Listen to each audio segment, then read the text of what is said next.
നിങ്ങൾക്ക് ഹൃദ്രോഗമുണ്ടെങ്കിൽ ഒരു ലളിതമായ ചോദ്യം പലപ്പോഴും മനസ്സിൽ വരാറുണ്ട്, അല്ലേ?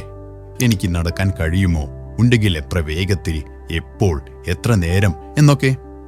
ലോകമെമ്പാടുമുള്ള മരണകാരണങ്ങളെ ഹൃദയ സംബന്ധമായ അസുഖങ്ങൾ ഒരു പ്രധാന കാരണമായി തുടരുന്നു.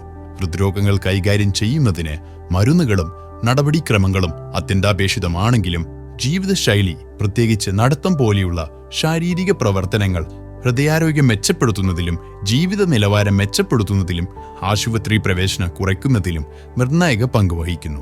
ഹൃദ്രോഗികൾക്ക് നടത്തം പ്രധാനമായിരിക്കുന്നത് എന്തുകൊണ്ടാണ്?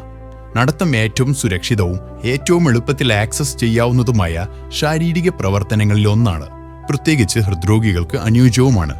ഇതിന് വളരെ കുറഞ്ഞ എഫേർട്ട് മതി, ഉപകരണങ്ങൾ ആവശ്യമില്ല, കൂടാതെ വ്യക്തിഗത ഫിറ്റ്നസ് ലെവലുകൾക്ക് അനുയോജ്യവുമാണ്. ഹൃദ്രോഗമുള്ള ആളുകൾക്ക് നടത്തം ഇനി പറയുന്ന ഗുണങ്ങൾ നൽകുമെന്ന് തെളിയിക്കപ്പെട്ടിട്ടുണ്ട്.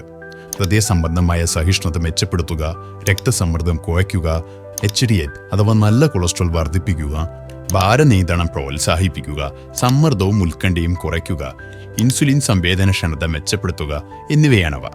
ഈ ഗുണങ്ങൾ ഒരുമിച്ച് ഹൃദയത്തിലെ ജോലിഭാരം കുറയ്ക്കുകയും ഭാവിയിലെ ഹൃദയ സംബന്ധമായ പ്രശ്നങ്ങളുടെ സാധ്യത കുറയ്ക്കുകയും ചെയ്യുന്നു. നടത്തം എത്രത്തോളം ആവശ്യമാണ്? ശുപാർശ ചെയ്യുന്ന നടത്തത്തിന്റെ അളവ് ഒരു വ്യക്തിയുടെ നിലവിലെ ആരോഗ്യം, ഹൃദയ പ്രവർത്തനം, മെഡിക്കൽ മാർഗനിർദ്ദേശം എന്നിവ ആശ്രയിച്ചിരിക്കുന്നു. എന്നിരുന്നാലും പൊതുവായ തെളിവുകൾ അടിസ്ഥാനമാക്കിയുള്ള മാർഗനിർദ്ദേശങ്ങൾ എന്തൊക്കെയാണെന്ന് നോക്കാം. കുറഞ്ഞ അളവിൽ ആരംഭിക്കുക, ക്രമേണ പുരോഗതി കൈവരിക്കുക.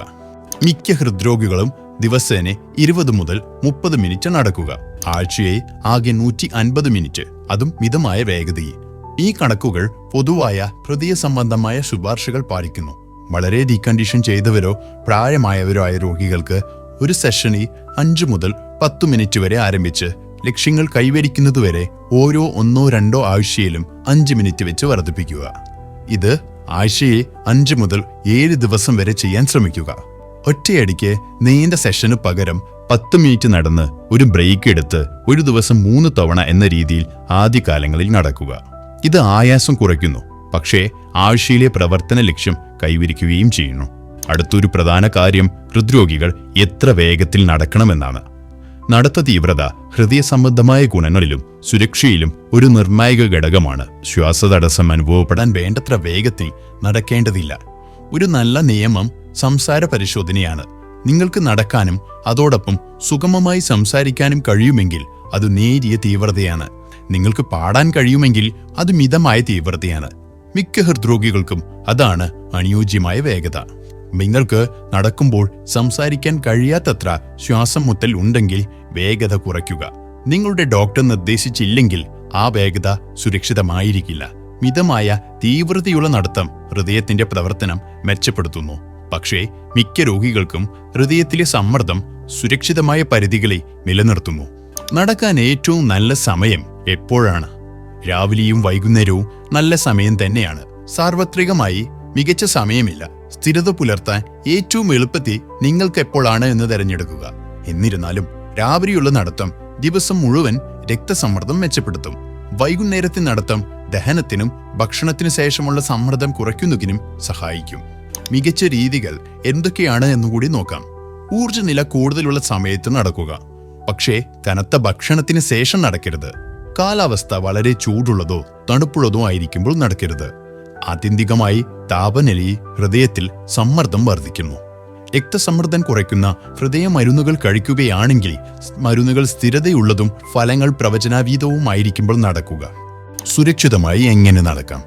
നടക്കാൻ തുടങ്ങുന്നതിനു മുമ്പ് എല്ലായ്പ്പോഴും 3 മുതൽ 5 മിനിറ്റ് വരെ വാമപ്പ് ചെയ്യുക. പൂർത്തിയായ ശേഷം സാവധാനം ശരീരം തണുപ്പിക്കുക. ഇത് നിങ്ങളുടെ ഹൃദയത്തിൽ പെട്ടെന്നുള്ള സമ്മർദ്ദം തടയുന്നു. മുന്നറിയിപ്പ് സൂചനകൾ ശ്രദ്ധിക്കുക.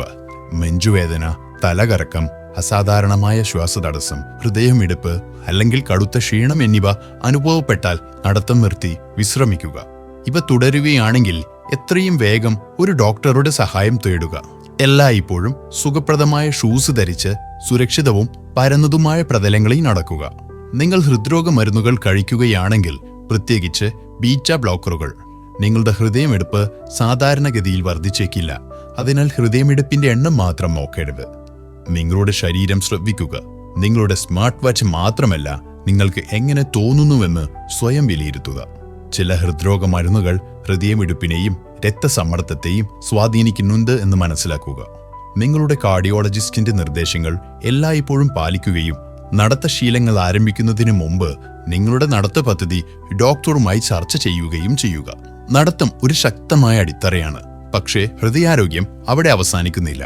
ലഘുവായ ഭാരമുയർത്തൽ വ്യായാമങ്ങൾ, സ്ട്രെച്ചിങ്, മെഡിറ്റേഷൻ, നല്ല ഉറക്കം, ആരോഗ്യകരമായ ഭക്ഷണം, സമ്മർദ്ദ നിയന്ത്രണം എന്നിവയെല്ലാം നിങ്ങളുടെ ഹൃദയത്തെ സംരക്ഷിക്കാൻ ഒരുമിച്ച് പ്രവർത്തിക്കുന്നു. ഓർക്കുക, നിങ്ങളുടെ ഹൃദയത്തെ സംരക്ഷിക്കാൻ നിങ്ങൾ ഓടേണ്ടതില്ല. ഒരു നടത്തത്തിന് പോലും ഹൃദയത്തെ സംരക്ഷിക്കാൻ സാധിക്കും. പക്ഷെ സ്ഥിരതയാണ് ആവശ്യം.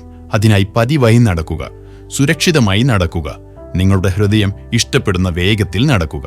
നിങ്ങളുടെ ദിനചര്യ ആരംഭിക്കുന്നതിനോ മാറ്റുന്നതിനോ മുമ്പ് എല്ലായ്പ്പോഴും നിങ്ങളുടെ ഡോക്ടറോട് സംസാരിക്കുക. നിങ്ങളുടെ ഹൃദയത്തിന് പൂർണ്ണത ആവശ്യമില്ല, പക്ഷേ അതിന് സ്ഥിരത ആവശ്യമാണ്.